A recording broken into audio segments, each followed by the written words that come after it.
ദേവഗുരുവും സർവേശ്വര കാരകനുമായ വ്യാഴം 2025 മെയ് മാസം 14 ബുധനാഴ്ച രാത്രി 10:36 ഇടവം രാശിയിൽ നിന്നും മിഥുനം രാശിയിലേക്ക് സംക്രമിക്കുന്നു.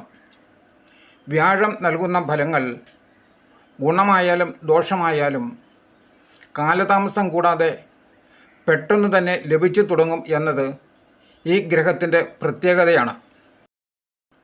അശ്വതിയും ഭരണിയും കാർത്തിക ആദ്യ കാൽഭാഗവും അടങ്ങിയ മേടക്കൂറുകാർക്ക് 2025 മെയ് 14 നടക്കുന്ന വ്യാഴത്തിൻ്റെ മിഥുനം രാശിയിലേക്കുള്ള രാശിമാറ്റം ഇവർക്ക് 3-ാം ഭാവത്തിലേക്കാണ് മാറുന്നത്. പൊതുവെ അലസത വർദ്ധിക്കും. തൊഴിൽ മേഖലയിൽ പല മാറ്റങ്ങളും സംഭവിക്കും.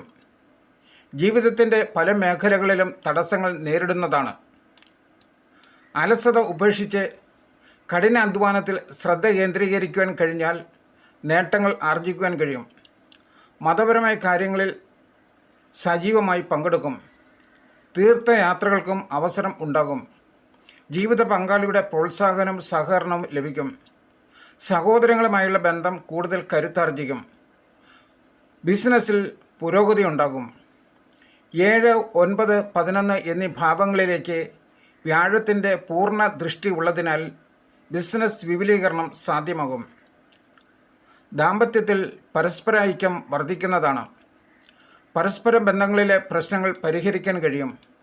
വരുമാനത്തിൽ കാര്യമായ നേട്ടത്തിനുള്ള സാധ്യതയുണ്ട്. സുഹൃത്ത് വലയം വിപുലമാകും. സമൂഹത്തിൻ്റെ പ്രീതിയും ബഹുമാനവും ആർജിക്കും. പിതാവുമായുള്ള ബന്ധം സുഖകരമായിരിക്കും. പാരമ്പര്യ തൊഴിലുകളിൽ മെച്ചമുണ്ടാകും. ചെറുകിട സംരംഭങ്ങൾ പുഷ്ടിപ്പെടും.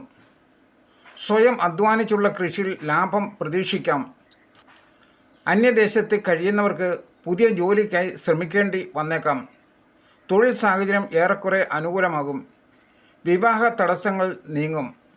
കുടുംബജീവിതത്തിൽ വിട്ടുവീഴ്ചകൾ വേണ്ടിവരും.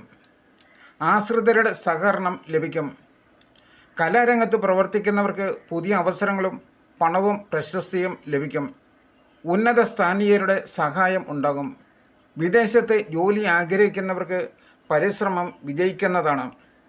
ശത്രുക്കളെ കൊണ്ടും അസൂയാലുക്കളെ കൊണ്ടും മനസ്സിന് വിഷമമുണ്ടാക്കുന്ന ചില അനുഭവങ്ങൾ ഉണ്ടാകും. ചെറിയ ആരോഗ്യ പ്രശ്നങ്ങൾക്കും സാധ്യതയുണ്ട്. ശ്രീ ഭുവനേശ്വരി ആസ്ട്രോവിഷന്റെ ഈ ജ്യോതിഷ പ്രവചനം മുഴുവൻ സമയവും ശ്രദ്ധിച്ചിരുന്ന നിങ്ങൾക്ക് ഓരോരുത്തർക്കും ഞങ്ങളുടെ നന്ദി. തുടർന്നും ഇവ ലഭിക്കുവാനായി സദയം സബ്സ്ക്രൈബ് ചെയ്യും.